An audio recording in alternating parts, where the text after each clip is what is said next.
Remember that record that you bought me like 2 years ago? Well, I just remembered that it's sitting in the closet. So I called you up just to tell you I've been meaning to watch that. I've been meaning to watch that. Why don't you come over and talk about it? Ooh, ooh, ooh. Why don't you come over and talk about it? Hi, everybody. Welcome to the show. Welcome to I've Been Meaning to Watch That, the podcast where we go through movie musicals we've been meaning to watch and use it as a conduit to learn about each other and our guests. I'm Andrew Ambrose Lee. I'm Stenley Philippe. John Butts. I'm Steph Senior. And we got a great guest here. This may be her fourth appearance on our show. Something like that. Which is, one of our, quickly has become one of our favorite guests. Quickly has become someone who not only I appreciate their viewpoint, but I feel appreciated whenever she comes on, what we do and such.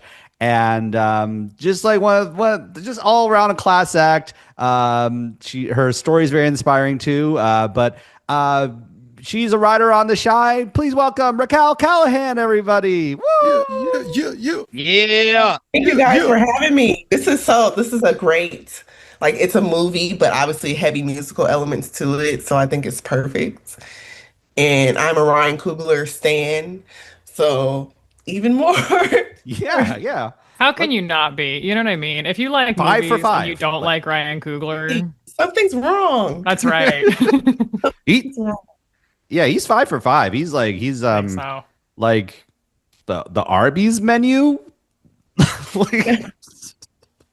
Love roast beef. Yeah.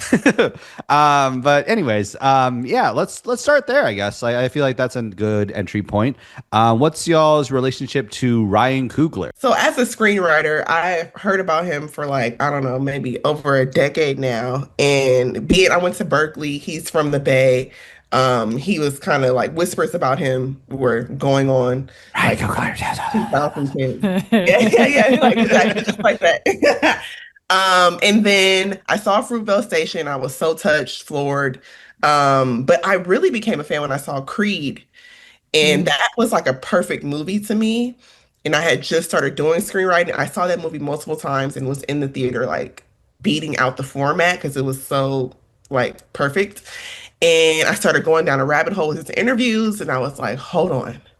This man is directing these movies with this East Oakland accent. I was so into it. It was the perfect match. I was a fan. Since then I've supported everything. Black Panther, I think that just another perfect movie. I mean, it had a few flaws, but it brought us all together. It was so good. I've followed his career. I really admire his authenticity and how he doesn't feel the need to code switch, and yet he's so smart, so thoughtful, and very meticulous when it comes to choices and decision making. I love watching his anatomy of a scene and what made him make certain choices as a director. I just think he's incredible. I love his mind. I don't have much more to add to that. Mine's pretty boring. I watched Fruitvale Station, Black Panther 2. I didn't watch Creed. I didn't watch this. I was it was pretty boring. But I think the idea of just his instincts are perfect for filmmaking. I think the way he is simultaneously an artist that represents his culture, but also is able to appeal to a mainstream audience, but also is able to appeal to arty, people who like to dissect things, who really like to kind of analyze what this has to say for the FD signifiers of the world, basically. I think that's a really cool, and this is just the rumor I heard was he wrote this pretty quickly. He just wrote this really fast. And, but there were all his instincts just really let out to play, really just okay, I know what I'm doing. I know how to make you money. Let me do my thing. Let me say what I have to say and stuff. And because also like Fruitvale Station, even though he chose to direct that, it's someone else's story. It's someone else's story that he has to like respect and like honor. He's the Kendrick. Like he's the Kendrick of directors, right? Like He's a he's Gemini too. Oh my yeah, gosh. of course he is, right? Like, of course he's a Gemini. Of course he's able to play in like the pop world, but also be very authentic in his delivery and take his time with the craft, but make it extremely accessible. So you can be you could be very surface level with this and love it. You can try to take it as deep as you want, and there's still like more depths to explore. So it's like, yeah, it's a bit like the Black Panther 2 movie where there's like the underwater world that's present, but also clearly a Wakanda to it all. So I think I will say he's not 5 for 5 because I think Black Panther Wakanda Forever was a bit not as as great. It was great, but it wasn't as great. So it's kind of like his, I guess, maybe Mr. Morale for the mass audience. But this is like a GNX, like almost kind of like an original piece of work that just bangs, like it slaps. I feel like I have the least to say, less than Andrew. I feel like I'm a Coogler noob. I've seen Fruitvale. I saw Fruitvale in theaters, back when I thought like, oh, I'm trying to see all the indies, I'm so different, but also very attracted to the idea of this black director and this Black American kind of tragedy. So, and honestly, I think that was the only time that I saw it because that's like a really tough movie to experience. Haven't seen the Creeds. I feel bad because they look like a spectacle and they look really, really good. They just haven't like come across my screen yet. I've seen Black Panther, but not Black Panther 2, and I've seen Sinners. So I'm like, 1 foot in, You're a one foot out. Coogler doobler. Yeah, Coogler, doobler. Noogler. But no, so far, I can't speak to like the, if he's 5 for 5 or not, but I think Sinners platforms him as a force to be reckoned with in terms of like the studio system and being able to wield your vision and kind of like you all were saying, stay true to it. I mean, it's insane how this movie came to be, and I'm really excited for what he's got going next. So yeah, that's my little brief history with Ryan Coogler. I'm kind of in the middle. I loved the Black Panthers. I love how I was so blown away by how good the first movie was, and he's so young. He was like 30 when that movie came. He's so young, and I love how I love how nerdy he is about making movies. He's a filmmaker's filmmaker, you know what I mean? He's a cinephile's filmmaker. He's not even like, he just loves to do it. He's nerdy about it. I love watching him talk about this movie in particular, but he's just like, look at this camera, look what it can do. Let's play with some stuff. Like, he's just nerdy. He has like found the thing he loves to do, and he's doing it at the highest level. And like, that's Ryan Coogler.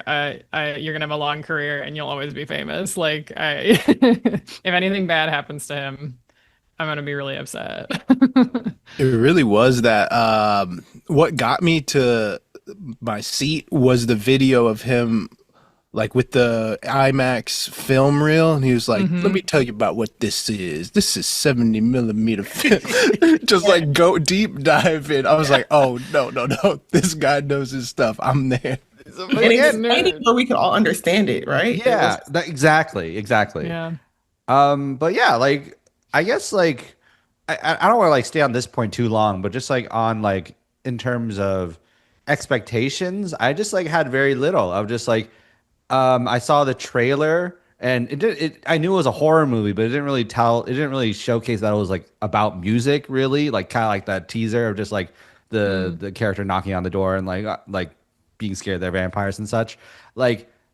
And I was like, oh, it's called Sinners. It's about religion. I'm all right. Like, that's kind of a worn territory for a horror movie kind of genre thing. But I don't know. I just like I don't know. Do you want to just like get into like what we think about it? Like, what do you think it's about? Or do you want to like? Is there anything like worth exploring before we get into that? Can I just share my beef? My one beef I have with the movie industry is trailers. Can I swear on this? Yes, of course I fucking can. I fucking hate trailers, particularly for What? people like a Ryan Coogler or a Christopher Nolan. Like all you gotta do is put Coogler, Sinners, coming soon. And Mm, like where you're in. Like I don't need like Nolan, fill in the blank, coming soon. I'm in.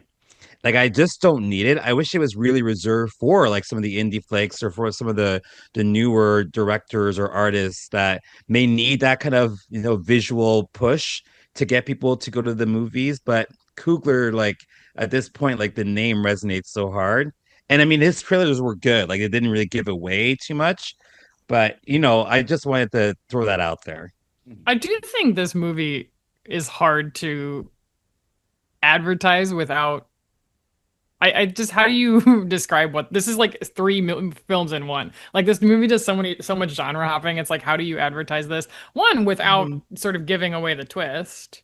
And two, how do you describe what this movie is? You know what I mean? I thought about that actually. This is what you do. You play the clip on the Beyonce Coogler album. coming soon. Genres. Coogler saying You it. go genres, and then instead it's just Coogler, and then it's just like boom, flash of different genres: horror, blaxploitation, like Okay. Michael B. Jordan. throw in Michael Two B, of them, Michael B, like- Michael B. Yeah. Yeah. That's all you got to do. It's just like words. Use the words, and then the visuals will like Just pop word clouded, like afterwards. corporate, like a Yes. corporate like training video. 100%. Yeah, let it be interactive. Throw in the words you want to. Genius, Oakland, Bay Area, E40. Like whatever you want to throw in Black there. shit. Just like And that shit will work. just like CEO's like SEO like list of just like Yeah. just like the search terms like hashtag woke. But like anyways, like I think I guess like let's just talk about enough of this. Let's talk about themes. Let's talk about like what you took away from it, like watching it. I mean, yeah, I'll get to this later too, but the fact that it is kind of three movies in one, there's so much to unpack. So I saw it a few times because I was like, hold on, I need to like go back and really try to catch everything. And I'm still like, I don't know if I caught everything. But I mean, the biggest thing that's probably the most obvious is just capitalism is shitty as hell, and it comes in the game and fucks everything up. The commodification of our culture of music, period, is just a problem. And I think it's really interesting how the twins sort of serve as this conduit between like, mind you, being a sharecropper is not the best thing in the world, but these people who haven't got a touch of like this big money and like the white men who can provide the big money for you at a cost. And it's interesting how they're so concerned and obsessed with money and like getting on and providing. But almost every time they're talking about money or someone presents the idea of money, something bad happens. It's just like, no. And I know that this is such a commentary for Coogler's point of view on like the studio system and how you have to sell out what comes at the cost of selling out. I mean, the literal vampires that are in this industry that want to take our talents and our stories, but like water it down or, just throw some money at you and not take care of you. But yeah, that's the biggest thing that jumps out for me. I'll let somebody else chime in. That is it. That is like it's like the relationship, right? Like the music and then the vampires that come in and then the kind of the KKK that's lurking to actually like do what they're afraid of, the vampires doing, which is actually like kill everyone in broad daylight. And that is the movie industry, the music industry. It's clearly what happens with all these artists is that they come in with this amazing talent that's linked to their lineage, and then there's like these middle people that are like, oh yeah, it's like we can use this and give you access to more resources, and all you have to do is sell your soul to us. And then meanwhile they are also fearful of the bigger machine that is capitalism, taking over whatever they have as resources. It's just like we have all these blatant symbols of this in the real world, and we just kind of go, fuck it, because at the end of the day, like like the life that we live is so micro. like we have to deal with the reality of paying our bills and, food and entertainment. I also think it's interesting that they, whenever they felt lost, they filled the gap with money or the pursuit of money, right? Like when like Smoke loses his kid and then he's like, all right, I'm gonna do this thing. And Stack loses the girl he loves, and he's like, let's steal more money or more liquor or whatnot. It's always filling a gap. And I think that's also part of the themes is what do we do when we lose our connection to what's most meaningful to us? We tend to gravitate towards the superficial or to the cultural. And I think that's the kind of the other answer is, can culture fill a gap that's missing in our lives? And also vampires are sexy. That could also be a thing, but I don't know. We can I talk about that know. after. Don't even. Remick is my biggest hear me out, you guys. I'm embarrassed. I'm ashamed to say it. It's a Patreon exclusive. Two thoughts to that is just like one, like there. I just like right. First of all, I just want to say that I have a lot of big thoughts. I have like big ideas, but they're not organized yet. They're not really organized, so they're just gonna like come out when they come out, and like we'll see what happens. Like I'm usually not this like disorganized with like kind of what I have to say, but just like two ideas. It's just like a few ideas. It's just like white supremacy is a pyramid scheme. This idea of so America's white supremacist. Like that's just a fact. Like the founding fathers were slave owners. Like so, and it's like you built your civilization on genocide, so it's automatically that's what it is. And then white supremacy is a pyramid scheme where there's like, I think I shared on my one of my stories just like this old Bernie clip of like him going like, okay, so if the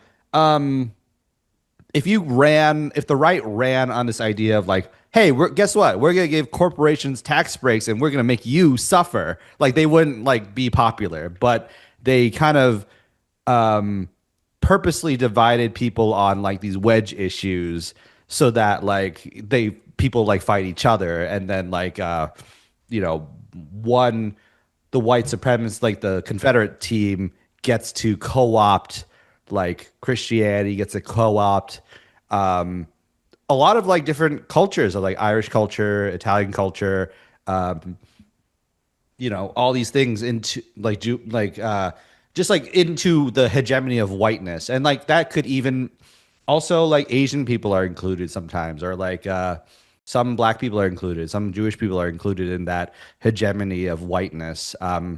So like white supremacy is the devil, but the people who are carrying out that work are vampires. And like the I feel like it's like what this movie's trying to say is that like your proximity to whiteness will not save you. And if it's like, and but the promise is so alluring. The promise is like there's equity, there's like no racism.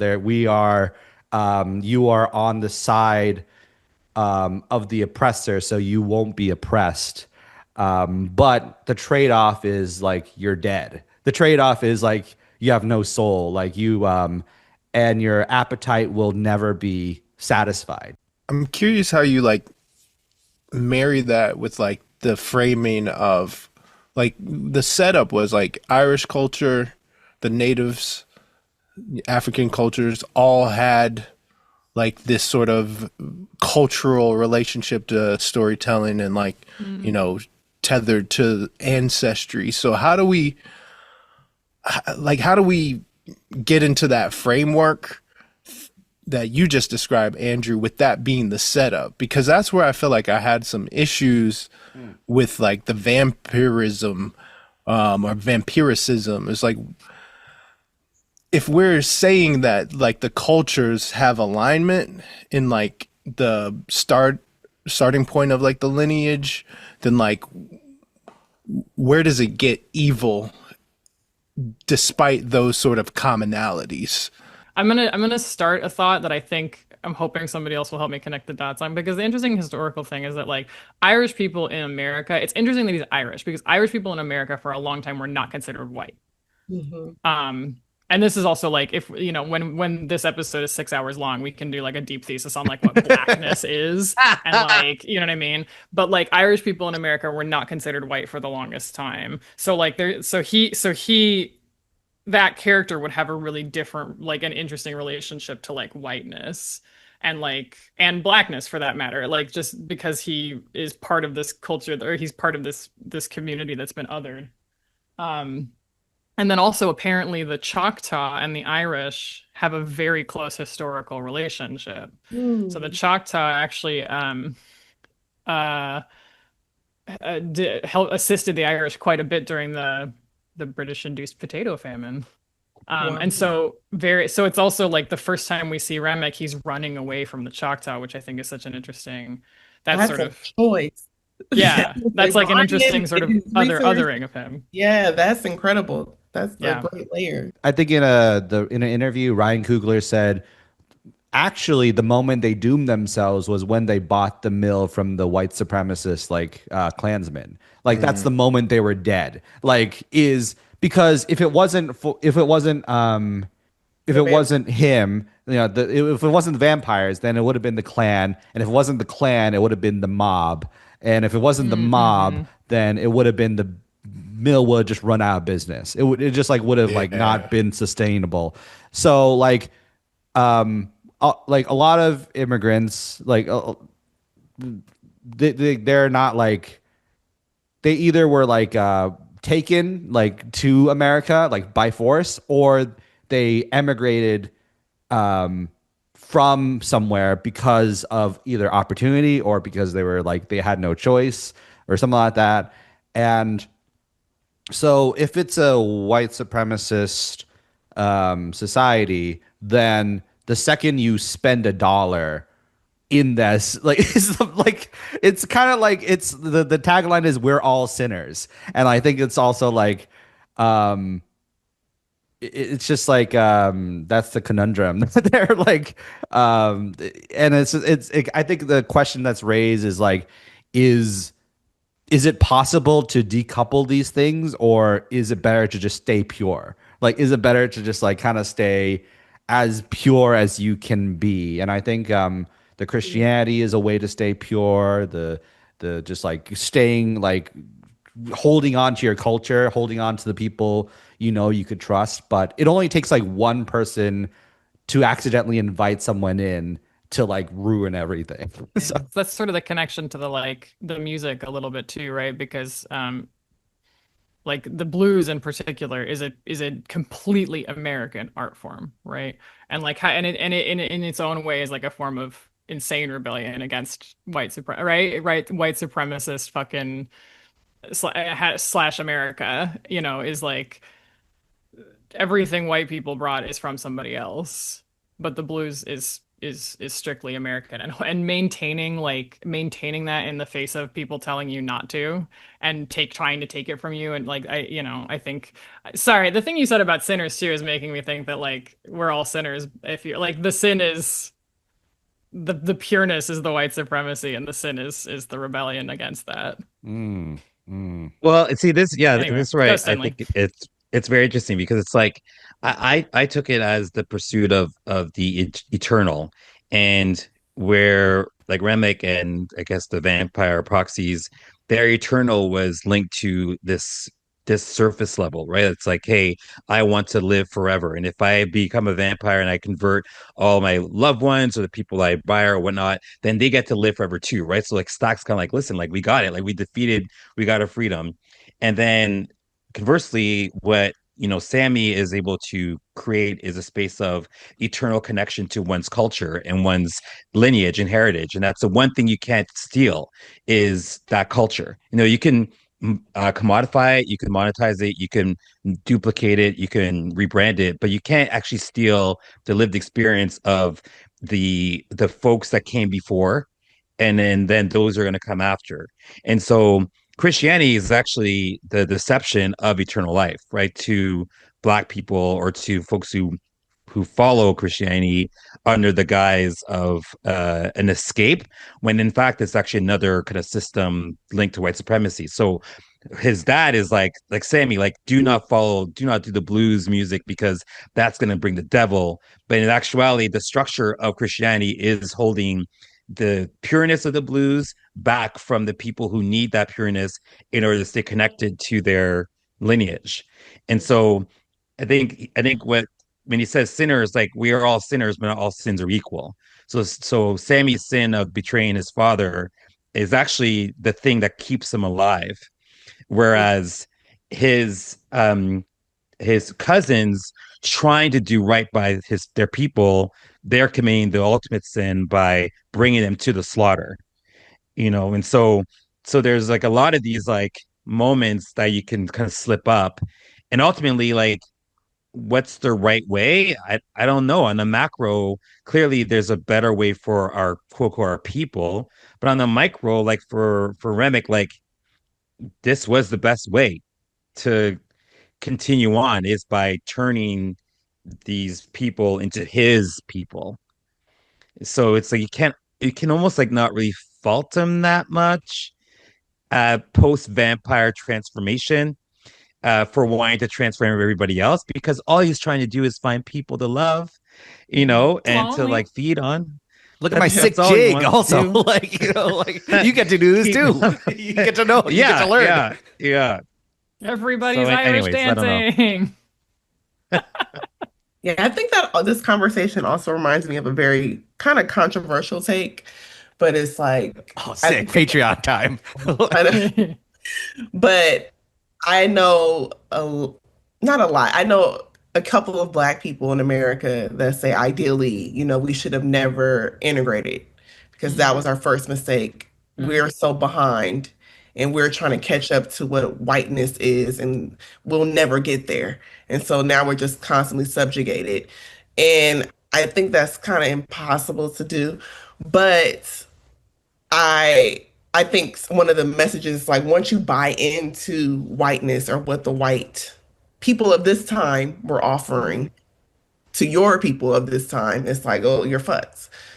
Yeah, I don't know. Yeah. And that also keeps it from being, your culture is no longer, it's hard to keep it pure because now it's going to be, I want it. I want that. I want that sauce. Like, that's really cool. And I want to pay you for it. I know you need money. So it's just like a messy relationship. But I think, what are we going to do? I don't know. And I hate to even make it like racial too, because I'm not saying like, oh, white people are evil. But it's just, okay, so like there's this like kind of this right-wing like slogan of just like, remember when you say anti-fascist, you're saying anti-whites, where it's like, but they're kind of saying the quiet part out loud. Actually, they're actually telling on themselves where like white isn't real. That's not a real thing. Yeah. That's not a race. There's no like place on the map that says whites. It's like it's just power. It's just power. It's the thing that the people at the top use to stay in power. Like, and it's guns, it's controlling women's bodies, it's fucking just like indoctrination. It's like, just buying everything, buying all the land, buying all the companies. It's mandatory minimums. It's redlining. It's, it's voter, it's fucking gerrymandering. It's voter suppression. It's all of it, right? It's AI. For-profit. It's AI, for-profit prison. It's all of it, Mm-hmm. God damn. We're fucked. No. So we're not going superficial then. We're going to go like deep on this episode. That's what we're going let's do it. Cool. I mean, I feel like you have to. I mean, we should talk about music. I think Michael B. Jordan's hot. when he was shooting that white. Well, which one? Like, which one's hotter? I was like, I'm a straight man. I was like, hey, he can get it. That's the true debate of this episode. Which version of Michael B. Jordan is hotter in this movie? I definitely think Smoke. Smoke, the blue cap one, right? Yeah, I just so talk. Please shut up. Like, you're always the one getting them in trouble because he just be yapping. Yeah. Just be saying. Oh, see, I disagree. I think Smoke gets him in trouble, not Stock. Oh, interesting. Because Stock talks, but I mean, he's actually a smooth talker, and he's more kind of like a low key like lover boy. Whereas Smoke is like, oh, what? You're trying to steal from me? Bang, you're dead. Also, like cold blooded. Yeah, like he's almost so quick.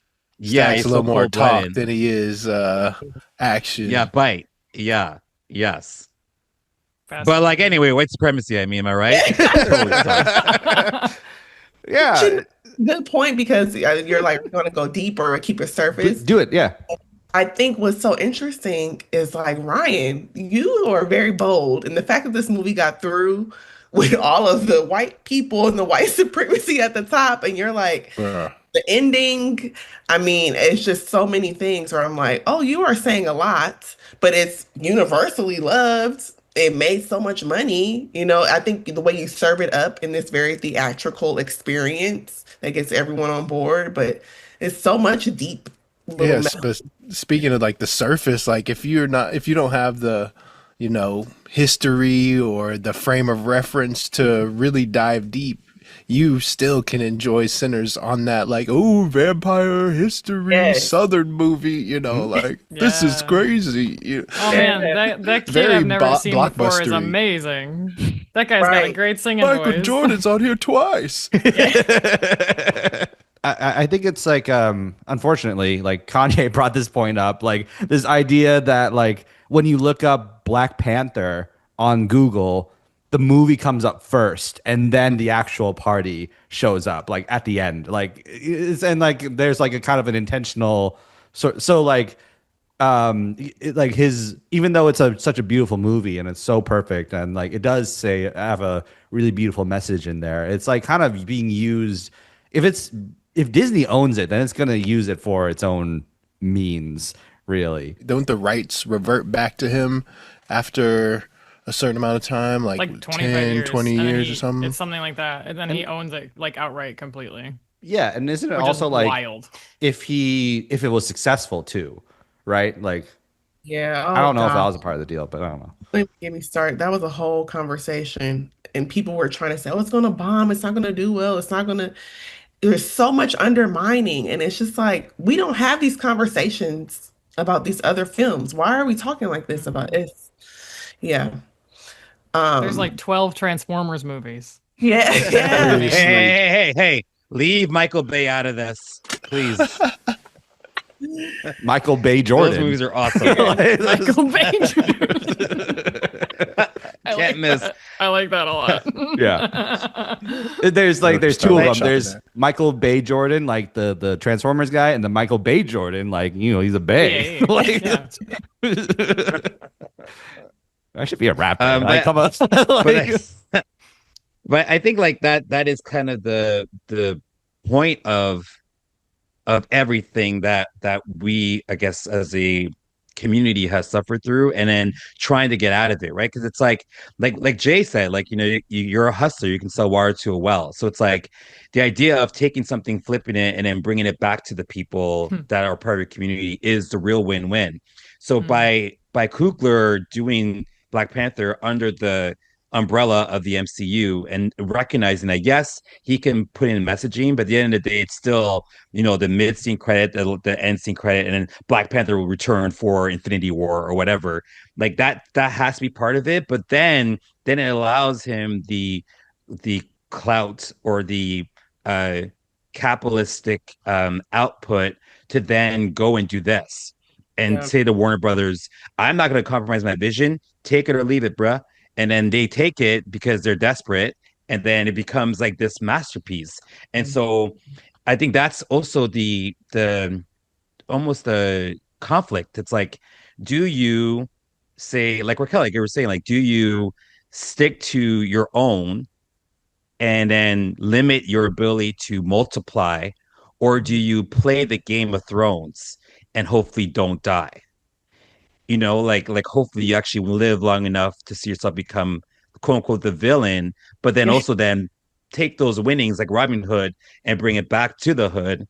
And I'm like rapping at the same time. I don't know why. I love it. I like freestyling. This is dope. Yeah, this is like a little bit of a bars moment, but you know what I mean? Like I think that's kind of what happens a lot with cultures, and immigration is that story, right? Like my parents immigrated not because they wanted to leave, but because they thought like if we leave our home and have children, they have a better opportunity to access the resources within the worldwide kind of white supremacist system to live a better life.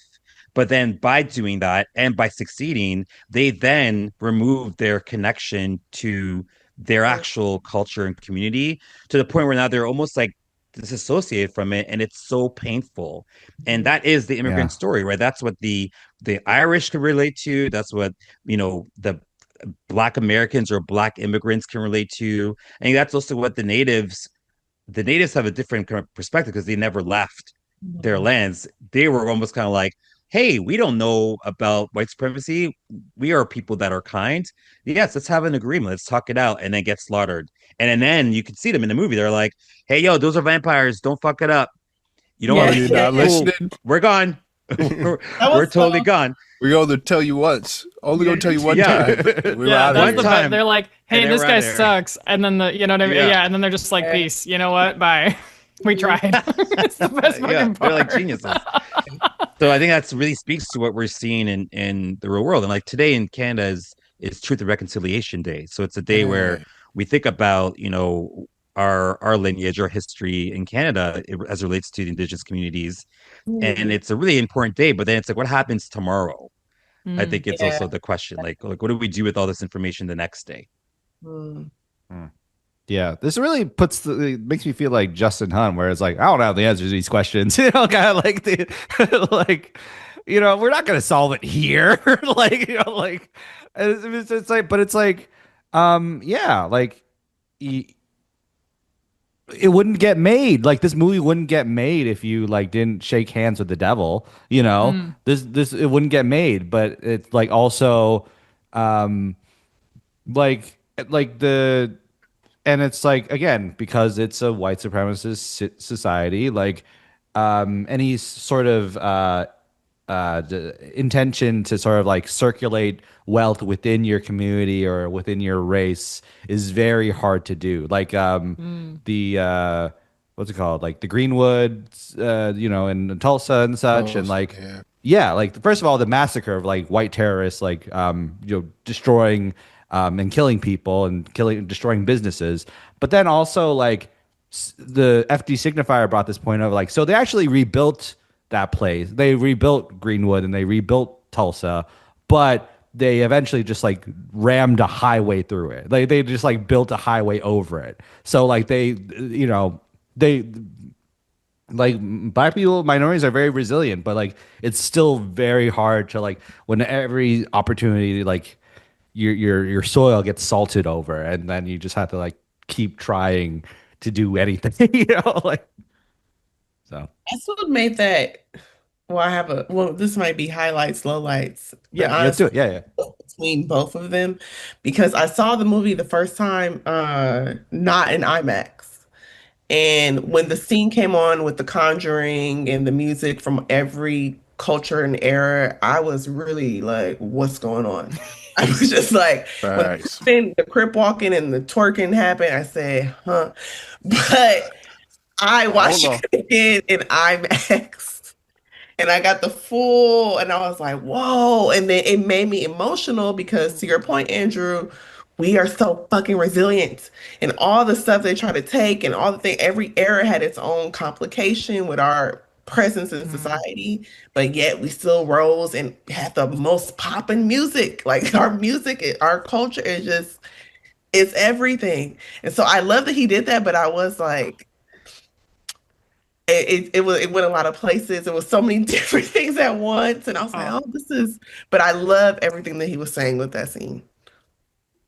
Yeah, let's talk about, let's go through highlights and lowlights. Right after this break, click. So- I guess like one more like kind of idea I wanted to bring before we get into highlights, lowlights is so when I was talking about like the Black Panther movie and like the Black Panther Party, the full name of the Black Panther Party is the Black Panther Party for Self-Defense, and like it challenges white power. It challenges because like again they were brought here against their will. Like Black people were brought here against their will. Had their culture. They people tried to erase their culture and such like that, and came out of after post Martin Luther King's death, assassination, and like they're like, okay, so this is how they're gonna treat us if we act civilly, if we act non-violently. Let's actually like defend ourselves, but also take care of their communities in terms of like free lunches, in terms of all this, and like and ironically, the one time like white people didn't like the Second Amendment was when the Black Panthers were like carrying guns around, and like it's just so I think that's a way to look at this movie of just like, what do you do? How do you even cope? You just like have to defend yourself. Like the clan coming at the end, and then him shooting them, like doing a surprise attack and shooting them in like a Tarantino fashion, was self-defense. Like they were going to him first, like they were going to do a surprise attack, and it was just going to be like, it could have been just like an awful story on the news, and also he was protecting Mary and Stack. They were still in the house. Like they were in the house because they couldn't go out into the sun.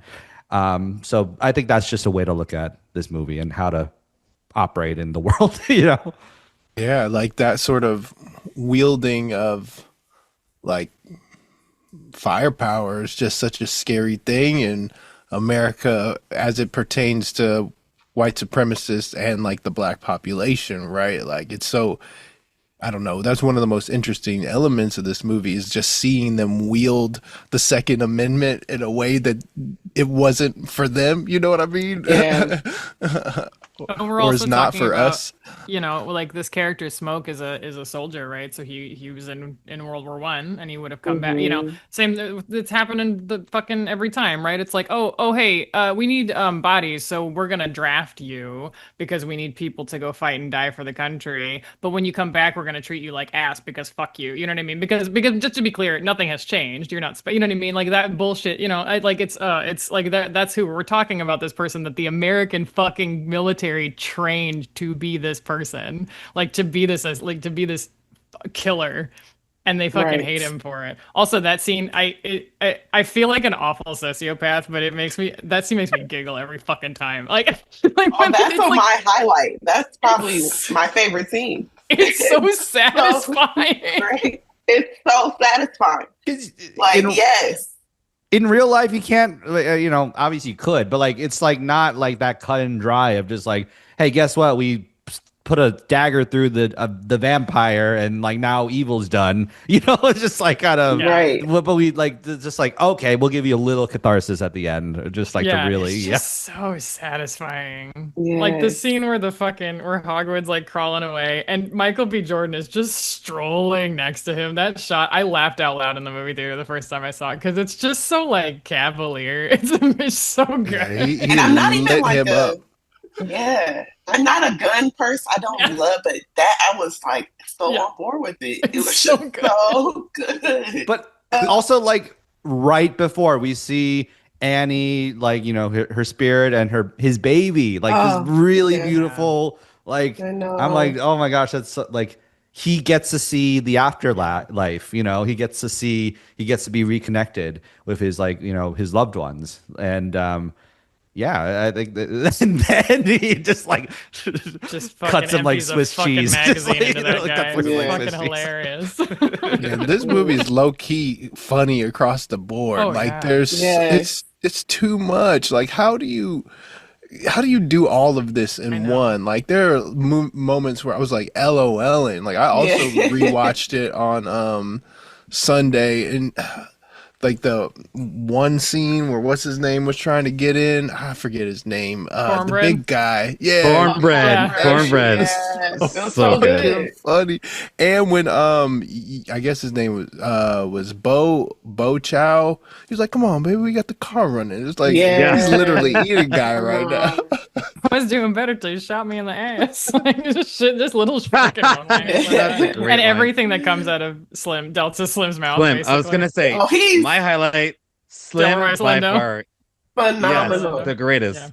Everything he says, even like there's a scene where he's on the piano in the juke, and he's just doing like just shaking his head, and the way he shakes his head is just so brilliant. Like, give the man an Oscar. Also, just like give that man an Oscar the cut from like he offers Stack. I forget which one. Yes, Like, I think Stack makes the Andrew, deal yes. like with Yeah, the beer. you know, the beer, and he's like, He was like, "We got this white people beer. Let's go. This Irish or whatever it was." Yeah. White people beer. Which I also thought was so interesting. It's like this Irish beer is superior. It tastes like something I never had before. Oh, what's this? Like so many layered little. I learned recently it's messages. because apparently beer spoils quickly, so they would not have made it. Like that's why it's all corn liquor. Like apparently beer was like hard to make and hard to store, so they just wouldn't in Mississippi they wouldn't have been producing it. Yeah, And especially so in beer that. would have been Oh. like a foreign import basically. Wow. Yeah. That's why so that's Everything like, makes sense. it's so He was you ready just to keep die for fucking it, there's too. so much to It's like fucking so- play with in this movie. Ugh. Yeah. But it's like, again, Irish beer, like the specificity of Yeah. like this is what Yeah. like some artisan made that, you know, Yeah. and like lovingly put crap. He didn't say like, check out this white beer. I got, you know, Yeah, yeah. white power beer. Yeah, John. I mean, there's no difference between that and me hitting up a brewery. Like, oh my gosh, it's got the IPA, it's got Hops. the Hops are and the Yeah. So hoppy. 7.5 ABV, and ooh, I'm hearing it's a- tasting notes of tones of nuttiness. Like you're just like, I don't know what the Nothing fuck I'm talking about. different. Also, the kind of the almost elephant in the room in that whole scenario is that they stole the beer. Yeah. You know, so same Mhm. way the Irish vampire is trying to steal their culture, but those two, Smoke and Stack, stole the Irish beer and the Italian. What was the Wine. Italian thing they stole? Was it Italian wine? Mhm. Something about that, Yeah, so which is the reason why they left Chicago in the first place, because they robbed the Yes. two. Yeah, they got So involved it's with two like- gangs, robbed each gang, and then blamed it on the like. Yeah, it's definitely gonna Yes, come and then they get try to 'em, flip like, it to make money yeah. with that product. So it's like, Mhm. Crazy. as much as it's a super deep, it's really just two brothers got into the wrong gangs at Right. the wrong time, stole their shit, make a break for it, go back home and pretend like, hey, oh, we got some good that it's gonna help our community, but really it's gonna Yeah. help them make a lot more money. So it's so they're both heroes and villains. Oh yeah, yeah. Mhm. There's a heist movie. Like there's a prequel to this that's like a heist movie. You know, Yes. it's like, Yes, I would love to yes. see that I would with, watch with the fuck out Capone. of it. Yeah. Good. But like, you know, like just like a side note, just like this idea of something successful came out of like Ryan Coogler's brain, and I think people are now like, we gotta make a sequel of the Choctaw Vampire Hunters, or like a sequel about like when they were in Chicago or Yeah. whatever. Like, and like there is well, obviously don't do that. You know, that's not a good idea. Like, but it is rich. The text is rich. There is a world Yes. here. You know, Yeah. in the world of sinners, you know, kind of like this, or like Yeah. if you decide to do like the Ryan Johnson, I'm gonna do 3 Knives Out movies, like in this world, I would see it. I would buy a ticket every time. Like it sounds good. Yeah, there's just so much material, and it's like the world is so like lived in. Like actually, one of the things that I always forget about is the two, Bo and what's her damn name? I can't think of right now. Grace. I like every time I watch this movie, I'm like, oh, those two are actors who are not married to each other. Do you know what I mean? Like it's the Yeah, they're screenplay's so so good. good, The and it's so Yes, well written the that I like had to chemistry's remind myself incredible. today that these two are not married to each other. And one of my Yeah. favorite shots is when they go from store to store. It's just Yes, it's Yeah. so simple. And they're but it's- behind Water. her. Yeah, just Oh. like really so immersive. Just like talk Mhm. about like the inclinations and like the what you were saying, Andrew, just like his instincts. I was like, we had to have that shot just so we Oh, could yeah. live in this In the environment. world. Mhm. Yeah. Coogler loves a oneer, and to use it to show that like there's like just the way that everybody is othered. It's not just like, you know what I mean? It's like that there's the black side of the street and the white side of the street, and the Chinese people can move between the two. And what is that? Where does that sort of put in the pyramid scheme that is white supremacy? Do you know what I mean? It's like so Yeah. fascinating, and it's not talked about in the movie except like, but it's all contained in that long oneer. So good. And I saw a lot of talk about that to people. I'm just like, I don't know if this was his intention, but with Grace being the one who let her husband in, Yeah. And I was like, oh my gosh, this is the, and I'm like, let's not make that a racial thing. I don't think, what do you guys, you think that was like supposed to be a statement of like, oh, they're bordering between the two worlds and they are the ones. I'm like, I don't think it was. I mean, I'll shout out my wife, Steph. She was like, she loved that part because she was like ripped the band-aid off. She's like, they're delaying the inevitable. It's like they couldn't have stayed there all night. Like, and if the other option is let them live and roam free and potentially go, because the stakes for her were like, now he knows where my daughter is. Yes. You know what I mean? And it's like one of those things you're like, man, don't let him in, but also I kind of get why you let him in. Like, you know. I disagree completely. She fucked up, y'all. She oh, fucked man. up That's how I because felt the first she time. knew. Because she knew, like, if she let them in, like, she was dead, and then her daughter's dead anyway. So there was like 0% chance at that point. Like they were gonna survive. Like all they had to do was wait for sunrise. That's all they had to do, and she just But a couldn't lot- do They it. would lot have could have skedaddled before happened. sunrise, That's though. right. They would have found some sort of shelter. It would have been next night at the juke. You know, They can hop really high, like That's true. They can jump fly. in. Like, Dude, really. yeah. They can One of them hop has big really claws. high. Like that's pretty like scary. That's You don't want right. that out there. No, man. I think like I mean, like, first of all, just the idea that they made this silly trope about vampires scary and interesting and like say something, about like, letting people in your in group versus like keeping them out and such, and like how do you keep things pure? Like how do you not get bit? But then like also the human I get it. I get it. I also get the other side of just like um both siding the issue, but like it's like I think the idea of like the human of thing of they're gonna get my daughter, like that's like Yeah, no, I get it. absolutely not. Like but then the other side of it is like, well, they could have like come up planned something if they're really a part of a community and they really cared for each other, they're really looking out for each other. They could have like planned something out and like thought it through of like they seemed a little on the back foot a bit like in that final fight. I mean, fair. There's all of them are fucking vampires. There's like 6 of them, and there's like 30 Yeah. vampires, Yeah. bro. And the vampires have teeth and claws, Yeah. and nothing apparently hurts them. One could do a jig like this. That's right. One of Watch them out. dances. Basically my highlight is it's like a 2-parter essentially, and I'm gonna set it up like this.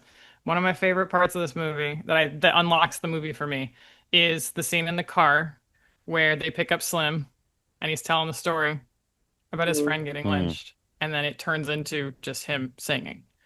Because I think that unlocks the movie for me, because that is exactly what Sammy does. That's what the blues is. That's how it starts, and that's like exactly what Sammy, like, that to me sets up the big surreal montage later, which is like obviously my favorite part of the movie. But and I also love that scene is improvised. That was not how it was written. Wow. Yeah, there was I like didn't a know that. whole, apparently Whoa. like a 1-page like whole monologue, and Delroy Lindo just got overwhelmed in one take and just started singing. It's so And Coogler good. didn't want to keep it, and he was like, "What are you talking about? Put this in the movie." Yeah, so that's my favorite scene, but I think it unlocks the big like music moment later. Yeah. Yeah. Wow. His literal pain turned into Yeah. music. Like, Yeah. so good. Mm. another car highlight is the Wow, Kate. fire in his eyes when he saw that Sammy could sing. Like, for Yeah. real, Yeah, for real. He's like, I yes. thought he was just gonna diddle around on the guitar. No.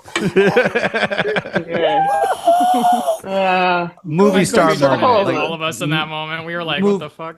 Yeah, movie star like making moment, like okay, God. Miles Catan, like I can Yeah. see him doing some awesome stuff after this. But then Michael B. Jordan, just like, oh, he's cementing himself as like one of the greats, as Timmy Chalamet once said, like what's Aw. the Timmy Chalamet. I don't know, like I like how horny the movie is. I think that's great. Like I think it's like just like letting loose and like kind of being yeah, just like talking so much about like eating out and talking so much about Yeah, like it was like female hitting and such. pleasure. Yeah, Like, yeah. okay, let's get into that. That's great. And I'm like, were they really doing this much of that back then? I don't know. Was that I invented? mean, Like, yeah, like Was it maybe it was happening, but Were I they was really like, okay. saying coos? Was Yeah, that the yeah, term? yeah. Yes, coos. Right. I love that. I think Ryan Coogler like really loves women. I have this pet theory that like Ryan Coogler just really loves women. And Yes. like there's no male gaze in his movies, by the way, just to be just whatever. And like almost his entire production team is like all women. Women, his wife. Yeah, Yeah. his wife. I mean, Like obviously the- Ruth Carter on costumes, and then his production designer. His is DP. Oh, yeah, it was like Hannah, the first woman to ever operate that IMAX Yeah. camera. Yeah. Yeah. He just like He I loves- remember- that's I remember thinking this during Black Panther 2, because like everybody in Black Panther 2 was like hot and cut, and he would have all these like sexy shots of all the men. And I was Yeah. like, I think you just really like women and you want women to watch your movies. Like I think Yes. I can't he's a straight man. It's not for him. it's smart. It's smart. Yeah, man. He knows where the fucking Yeah. he knows. Where the money's at. That's right. Maybe he also hates DJ Khaled, and he's just like, you know what, Khaled, fuck you and what you've been Oh saying. God, that's so I'm funny. gonna show you how it really is. That's his like Kendrick at the Super Bowl moment that he Right? Say, hey, Khaled. Heard you don't eat I hear you don't like coos. this. Well, we got to talk That's about amazing. the scene. You know, I feel like we kind of brushed on it at the very start of this section, but like, yeah, it's just I think I don't have much to say about that. Hasn't already been said. Like, I just think it's like transcendent. It's just like, like one of those. It's so good that you call that the scene in the movie. I know. And then it's just like I like the way the harmonica like kind of like his voice just his cry just like turns into the harmonica. Like shout out Ludwig Göransson. Oh yeah. Yeah, he's the just- goat. Shout out. Yes. So good. He also like just like a little like thing music notice like in Childish Gambino's camp he has the hey hey hey hey and it's like in here too like so like the cool evolution of just like not only like oh wow the music history of like how blues turned into to rock to jazz to all these things and like rock and such and like Coogler claims that this is like this Mississippi blues is like perhaps the most important contribution to modern music or arts ever and like this makes a good case for it yeah I think it's I don't know what do y'all think. Andrew, the way you were setting this up, I thought you were going to be like, let's talk about the scene. I think it's good. I thought you were just going to do that. The way you were setting it up, I thought it was going to be so superficial. And I was like, yes, go off, King. I thought you were talking about the scene where Sammy is first Going introduced downtown? to lovemaking. And Oh my God. I was like, yeah, You think that the was ice also cream fire. Yeah. trick- See the ice cream trick. Yeah, that was cool. But yeah, that scene is unreal. Like it's unreal. It's almost like the first time you watch it, you're like, what is going What's on? happening? Like you're just kind of going all over, and the way the camera moves around, like it almost doesn't give you enough time to soak up what's happening in the one corner, and then you're turning around to another space. But it's cool to see the evolution and the almost a lack of acknowledgement by the characters of what we are seeing visually, right? Like they're like Grace is still like wielding and working the bar while there's like traditional dance happening and twerking happening simultaneously, and so it's really cool that he almost kind of lets us know that these characters are feeling the connection to the ancestors at all times, and then the music is heightening that so that we can visually see it, but they're not caught off guard by it.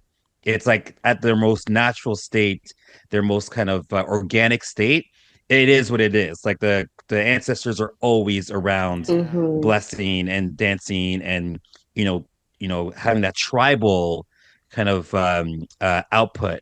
And so I think that was really, really cool to see a scene like that, especially the second and third viewing. When you know what's gonna Yes. happen, then you're more prepared for it, and then Yes. you are also more organic. You're kind of like, yeah, like those scratches that come out, you're kind of like the first time, like, wait, what? There's a DJ Yeah. here? Like, what's happening? Right. It was a But then scratch. it's fire.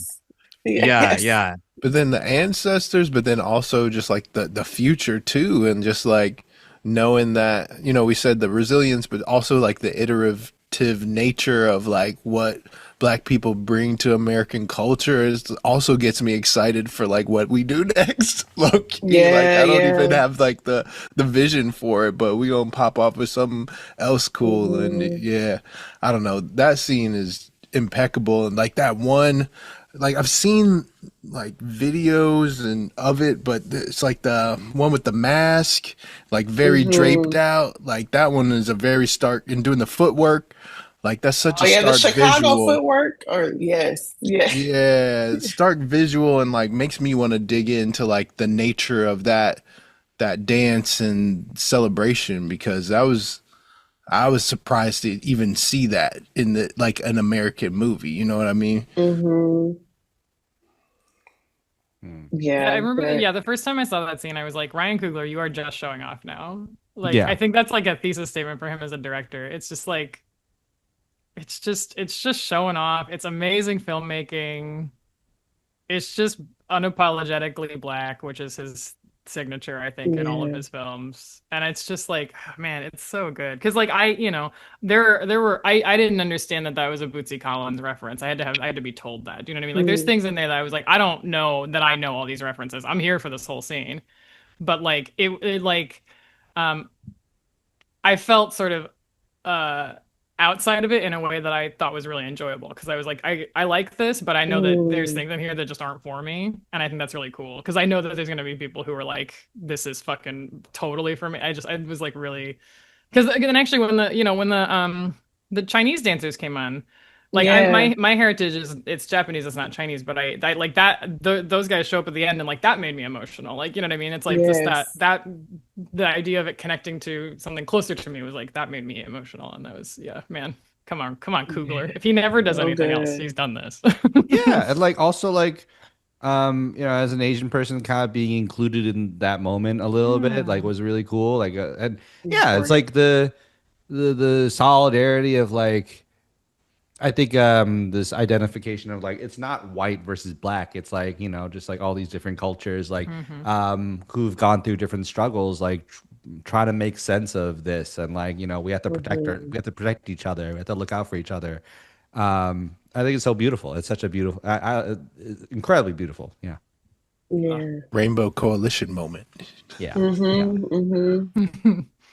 Yeah, it's what's so frustrating. I mean, to go back to the beginning, what Raquel said about capitalism, it's like, we come in unity, like every single living human being is like our natural state is one of togetherness and culture and community. And then once we interact with Hmm. the capital of it all, Hmm. then you are able to commodify. And once you're trying to commodify, then it only makes sense that you're gonna commodify what is not like you.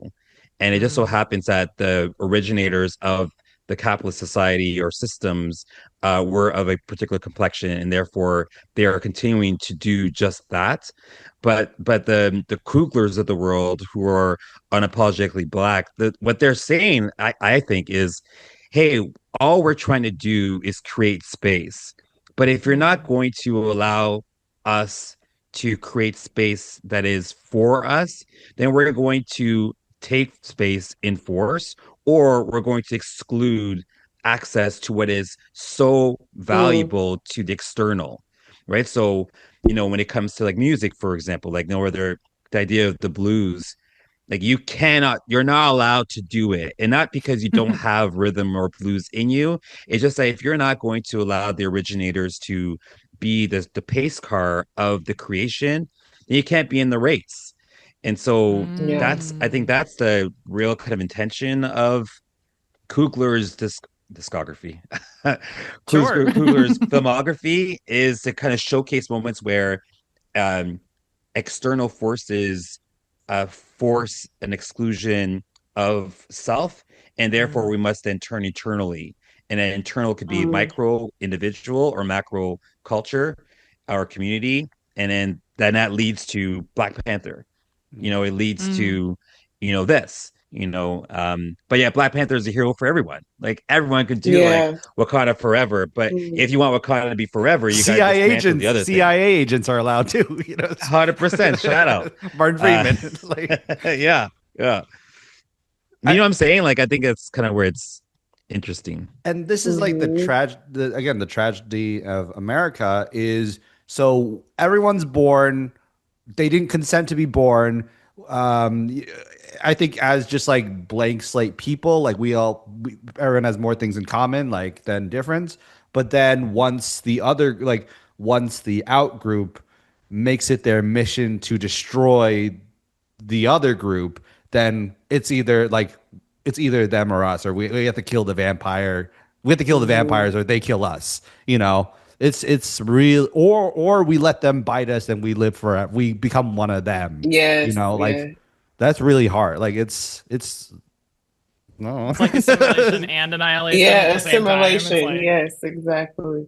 That's why I had like the quickest emotional roller coaster when I saw it the second time, and I'm like in my feels like, oh my God, this is beautiful. Yes, I fucking love us.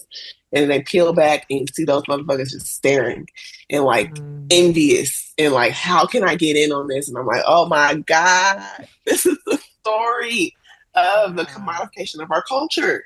Like it is so just with one shot, like, damn, that's good.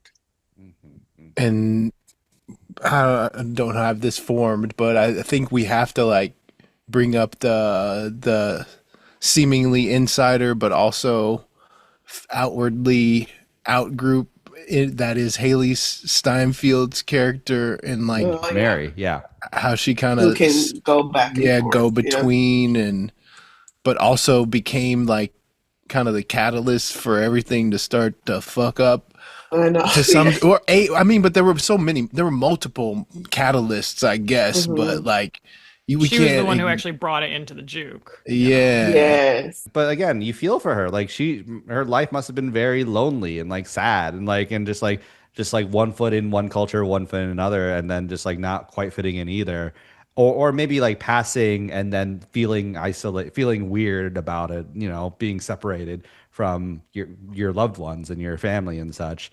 So it's just and also like she's not wrong on some level of like they need to make money. Like this can't work. If you make it a business, that we can't have it work on just like handshakes and like wood coins and such. Like we have Goodwill. we take the plantation tokens, like we're still doing sharecropping. Like we're not divorcing ourselves from the thing we're trying to divorce ourselves from. There's a YouTuber named Fantastic Frankie who has a great thing about like Mary and her proximity to whiteness, and like how she basically like she just has no sense of like the threat because she's so like she can assimilate so hard. Fantastic Frankie says it better than me, but yeah, like it's like, of course she would be the one to bring it into the juke. Of course she would think I'll just talk to them because it's never been a problem for her to you know what I mean? Like yeah. And of course it would be her. I know, it's so funny. Yeah. But it's like good people get bit, eventually, like or it's a t-shirt right there. Yeah, good people get bit. Or like, like or horny. Dave Chappelle saying no, like here's the thing, like Dave Chappelle saying no to the $50 million Comedy Central deal because he felt it was demeaning to his people, doing another season of that show. But then like now he has a 20 million per special thing with Netflix, and like that's where he started to go downhill, like as just like as a voice, that was important. And then in between that he was talking with Maya Angelou, he was talking like he was spitting, he was like really getting into, and then he just like got bit, and like Killer Mike, this idea of like he was probably the most like mainstream leftist rapper, and then in Run the Jewels 4 he was like the line, friends tell me he could be another Malcolm, he could be another Martin. She told her partner, I need a husband more than the world needs another martyr. So this idea of like, okay, so I guess 4 years later I'm shaking hands with Brian Kemp. Just like I just like it's Yeah. immortality, like life, living, um, you the Kanye thing, or just like, Ta-Nehisi Coates wrote a piece about like, I'm not black, I'm Kanye, where it's like, he wants the freedom that a white person has, where you're like ignorant and like you're kind of like free from consequence and you're free from any sort of like thing. But as we see him now, he's kind of like shunted off by society. He's kind of like, nobody wants a piece of this. Like no one, like white supremacists, like this is too much of a liability for us, So it's Yeah. like, it's a tragedy. It's just like so sad. No, but it all goes back Yeah. to money. You think of Kanye's obsession with like being a billionaire and what comes and just it's just it's sad. Yeah. Yeah, I think that again, that theme of freedom and dancing with the devil that and like, like with Killer Mike, like we can't fault Killer Mike because all he's doing is playing the game of white supremacy. So neither side is representing Killer Mike, period. So as he's kind of quote unquote code switching, all he's doing is saying, well, there's a devil here that I know better than the other one, so I'm gonna dance with it, and with the yay of it all, it's like he managed to do what he wanted to do. All it took was to burn every bridge that exists. But he got his freedom. Like now he's free to just do anything, say anything, like cry about anything, laugh about anything, and nobody cares. So there almost is like, in a way, it's like what is freedom? Like Stack became free by becoming a vampire, and all he has to sacrifice is daylight and his brother. But now he's free, right? Like they get to roam around every decade, they're together, they're in love, they just never see the sunlight ever, Mhm. but they have a freedom that's Everyone linked they to love that, right? So is it's like, gonna die, like Yeah. they're gonna have to live through that. yeah, except for the one that their true love, right? Like I think it'd be different with Stock by himself, but the fact that Mary's there too. Whereas, would you rather be Stock or Smoke? Like Smoke Yeah. had to literally kill the one he loved to prevent her from becoming, soulless. And But in he that gets noble to be act, with he her now forever, Mhm. that's true. Like he That is like true. they do both get to be with their loves, Yeah. but what's the sort of trade-off? Do you know what I mean? True. Mhm. Very good point. That is, oh God, that might be another one of my favorite scenes. First of all, Wunmi Mosaku, give that woman an Oscar. Oh Jesus yeah. Christ. Incredible. Yes, legend. Like, Everything she does, perfect. Everything she does, incredible. And when I was going, it took me a while to see this movie in theaters, and everybody's like, "Oh my God, Haley Steinfeld is so hot in this movie," and I was like, "Hello, yeah, sure, she's very whatever, I she's very beautiful." know. Have we seen Wunmi Mosaku, please? Hello, hello. Yeah. Oh my God. Anyway, yeah, this movie is just full of hot But talk people. about whiteness and supreme, the Eurocentric standards of Right. beauty, and it's Yeah. just, of course, Yeah. And then that's actually one of my lowlights, and I don't want to totally fault him because it's I don't know how long it is, 2-hour movie, and he's trying to accomplish a lot. But I think I'm a woman, so I'm sensitive to these things. I wanted more for her character, and it felt like, Oh, okay, yeah, she lost yeah. her baby. Mm. Here he comes back. Okay, I protected you. I prayed for you. I did all this stuff for you. Now you want me to come cook? Okay, I'm gonna come cook, and then I get killed. And it's just now, even in the afterlife, I'm breastfeeding my baby. It's just like, give her a break. Okay, Shouldn't have to do that shit in the afterlife. Yeah, right. It's like I do feel like, and I don't want to make it a race thing. It's just how it is with the characters. But she carried a lot for him, and at some points, I felt like it was teetering on not mammy, but like magical Negro, and like I have the answers to this, and So that, yeah. Racquel, can I push on that and like access your screenwriter brain real quick and like let's be iterative here. Tell me what you wanted to see for her. Was it dancing on at the juke, or like what more could she have? It felt almost in every scene she was in service to him. Mm-hmm. And so what does it look like if she's just enjoying herself without him? Definitely. I can see that. I love that take. And it's not her movie, right? That's what my friend was like, well, it's about the twins. And I'm like, yes. So what though? But I think representation and like the images, like this, the motion picture, right? Like this is getting broadcasted to millions and millions of people, God willing, from Ryan Coogler's standpoint, like we are projecting this image of her in everyone's mind. So like for her to not have a moment where she's chilling out or like relaxed or having a good time is a misstep in my opinion. So And I think some people may Smoke be didn't go like, down on her. Like yeah, smoke did not go okay, down on just her, a little and back. that's fucked up. yeah, Okay, everything is just. When I got to her house, I was like, damn, I'm sad. And Haley doesn't have the best story either. I mean, Mary doesn't have the best story. It's very complicated on both ends. But I think with this being the Black woman in this Black ass story, I'm missing a little something for her. I'm sensitive. I'm hypersensitive. No, that's you should be, and not you should be, Yeah. but like no, you like This is the episode where Andrew became a misogynist. became. I'm just kidding. Like okay.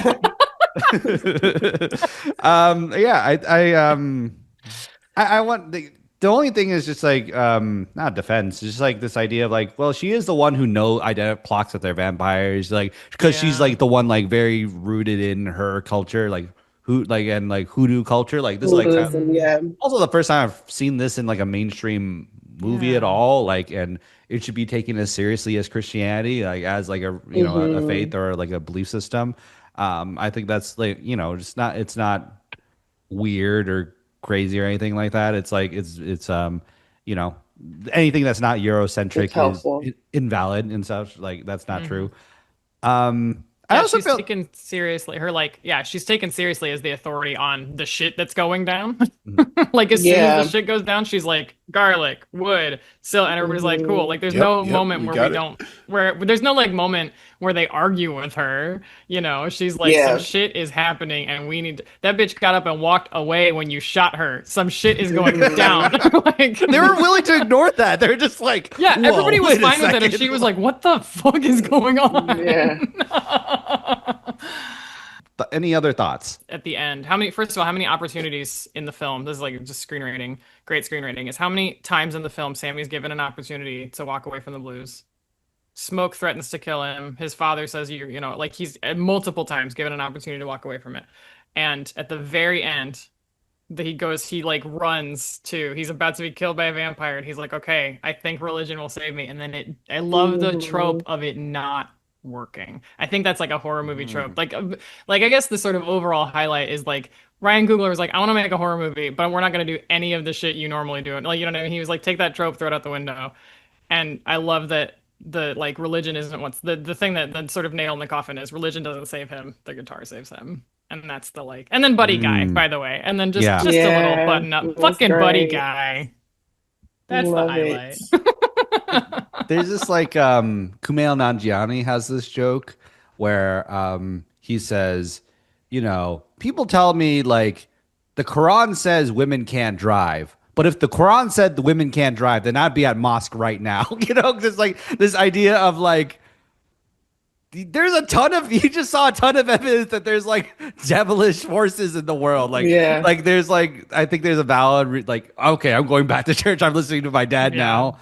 But, obviously I think you pointing out that moment, I didn't really think of it when I, was watching it like myself, but like, I think this idea of like, he recognizes that music is both the music and the culture are the divine like forces that are worth like living for.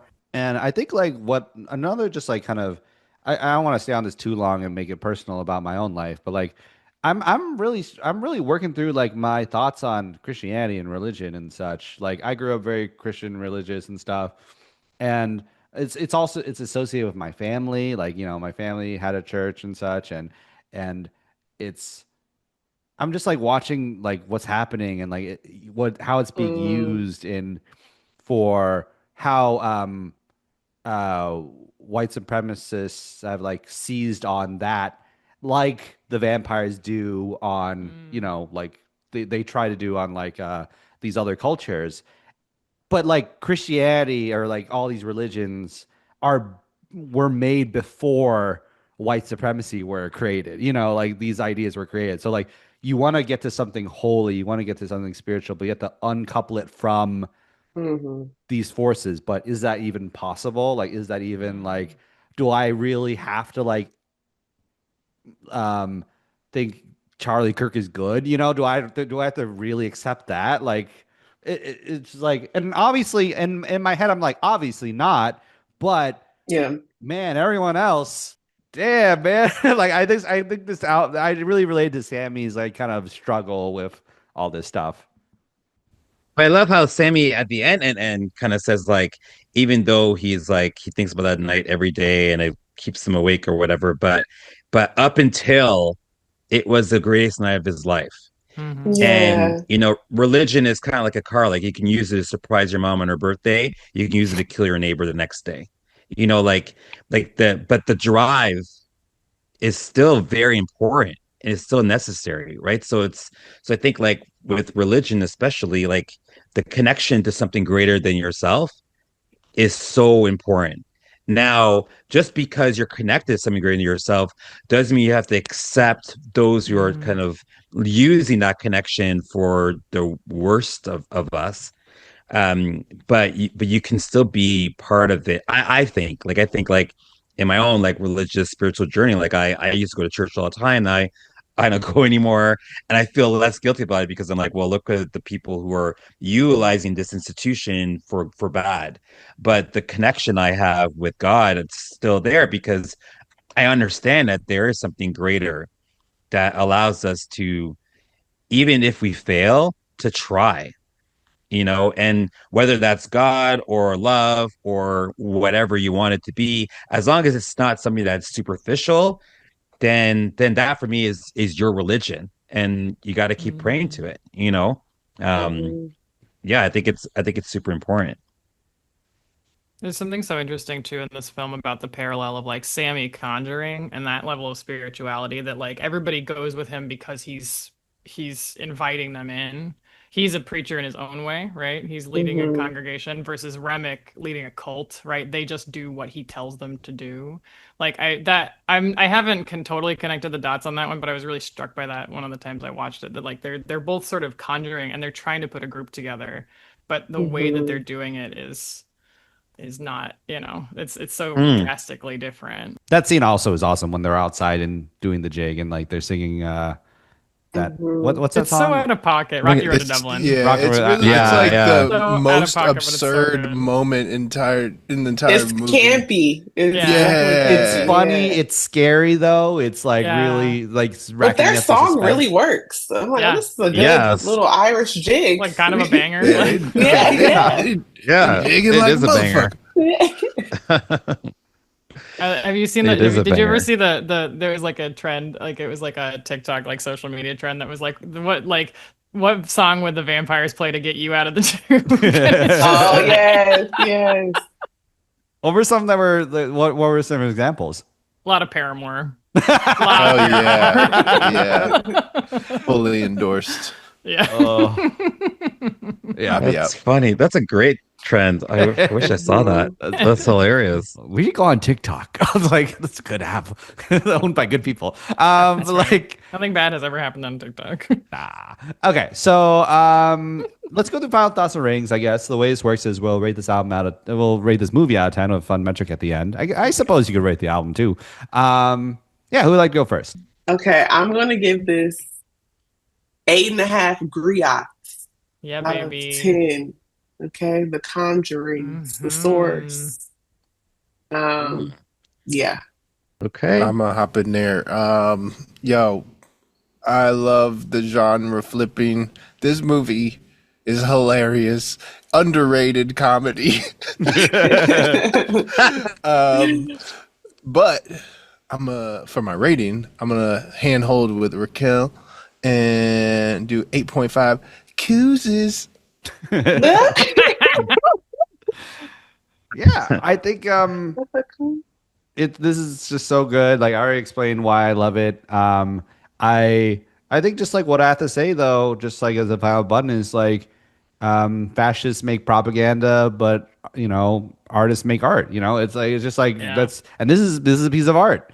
This is a piece of art like that you could it's a rich text. It's like it's a blockbuster though. It works on that. It makes, but yeah, you could also just sit back and feel it. You could just sit back and just enjoy it and feel it and be thrilled and just like, whoa, moving pictures on the screen. But everyone's so beautiful, you know, and like everything's, yeah, it's awesome. Cast is A plus. You know, just like it has something to say, like things that might be missing could be iterated upon. You know, it's someone else could do it, or Ryan Coogler himself can do it. So, yeah, I'm gonna give it 10 ice cream cones that you don't want to like knock off the ice cream cone, so you have to lick it very delicately out of 10. But not too hard, not too soft either. Oh my god! Yes. Ice cream also a synonym for coos. Yeah. I love the plurality, the coozes. Like, Yeah. Coozes, take that, fascist propagandist. That's right. Take that, I'm gonna vampires. I think I'm gonna give this a 9. It's such a good movie. It's rewatchable. It's a think tank. It's just a perfect kind of cinematic escapism from the realities of the world, and yet also a great kind of think piece on what's happening in the world. So I'm gonna give this, 9 drools in your mouth out of 10. Yes. It's very horny ratings. Like, I know. Let's go. I know. Let's go. It's a very horny movie. I mean, obviously I love this movie. I saw it twice in theaters. I watched it the day it dropped on streaming. I could talk about this movie forever. Honestly, like I was deep in my obsession when I messaged Andrew and I was like, is this a musical enough that we can talk about it on the pod? So, yeah, it's a 9 homage to one of my favorite songs in the movie, 9 Pale Pale Moons out of 10. wow. Also kind of like a Nice. secretly horny rating. Yeah, the moves are boobs or something. I don't know. Like, Well, it's because it's what's her name after she and Sammy go downtown. What the fuck is her name? Perlene. Oh my Yes, god. Oh. Arlene. That's right. Yes. Every time My favorite song too of the that movie. was so right cool. there. Yeah. and I the do- Brittany Howard one on the album is so good. Every time in the movie he says when he meets her at the train station, he's like, "Haven't I seen you somewhere before?" And I'm like, "Yeah, she's the mayor of Gotham. She's in the Batman." Yeah. Shout out. Also, like, yeah, I think her character was done a little dirty too. Like, she kind of like showed up and then like got that was good. Like, you got, like, Showed up. but then she turned into a vampire and like it's like kind of a then she not dies. a lot. Like they simply don't have time. What I was Like, saying. Yeah, I know, right? That's the thing, and that's what I think is kind of like I love the ambition of this movie, but you have the heist element, the horror, the history, and the romance, and it's like, ooh, he did a good job of servicing it enough Yeah. for this time restraint, but there's so many different things you can really hold on to. Like, well, I want to see more of that. Like, that Yeah. wasn't developed, but Yeah, he wrote But I like just really mentioned- good women characters, but they do get a really short shrift in this movie. Mhm. Can I just quickly mention another Slim highlight and then I'm done? But just when they're eating the garlic and then Slim eats it and like reacts to it, and they're So like, "Oh, he's gonna good. turn," and he's like, "Oh no, I think I drank too much Irish Yeah. beer." Like, he's So just so good. good. Those like I might have absurd, to, like, absurd yeah. cutaway the first time the vampires attack, and he's like, "You guys smell that? I think I shit myself." Yes, Oh my God, This movie so is so funny. ridiculous. Oh, I caught it. I caught this Honestly. on my last watch. I've never caught this before, but right before he's like gonna sacrifice himself to the vampires, he like drinks the beer and he cuts his arm Yes. with the beer bottle. But he drinks the beer and he goes, I still hate it or whatever. Still tastes like shit. And then he cuts like he just steals it one liner and then he fucking dies. It's great. The best. Oh, he Oh, delivered. man, R.I.P. he Slim. delivered. Shout out to So Slim. good. hold on. I gotta just. This is like hold on. In Check the out- edit, you should do like a little like Sarah McLachlan. For Delta Slim. at the end of Oh this my God, Yeah. yes. hold on. Our fallen heroes. Okay. Yeah. So, by the way, if y'all haven't, check out his interview of Hannah Flint. You know, it's just like one of those press junkets, and then but this lady really gets into like Marxism and everything, and like Nice. Delroy is just like really floored, but also is like, okay, but I want you to come up with your interpretation. And like she also does a great interview with Ryan Coogler too, so it's awesome. Yeah, Nice. I think like those are both like interviews where they both feel very seen, and I think it's really beautiful. So yeah. So that was our review. I think it was a fantastic episode. Yeah, you can follow me at Andrew Ambrose Lee, Stefanie at Steph M Senior, Stenley at Snap a Sten, John at John Butts is here. Racquel, anything you'd like to plug? The last season of the last season of the Chi. Last season of the Chi. Yes, the Chi. Yeah, The Chi. it's about Chi McBride. Yes. You can follow me on Instagram. It's The Rock. RAC. Hell yeah. Yeah. Honestly, it's the most fire handle. I love it. Listen, thank you. I wanted to be from Rockefeller when I was a kid. So just worked out. Yes.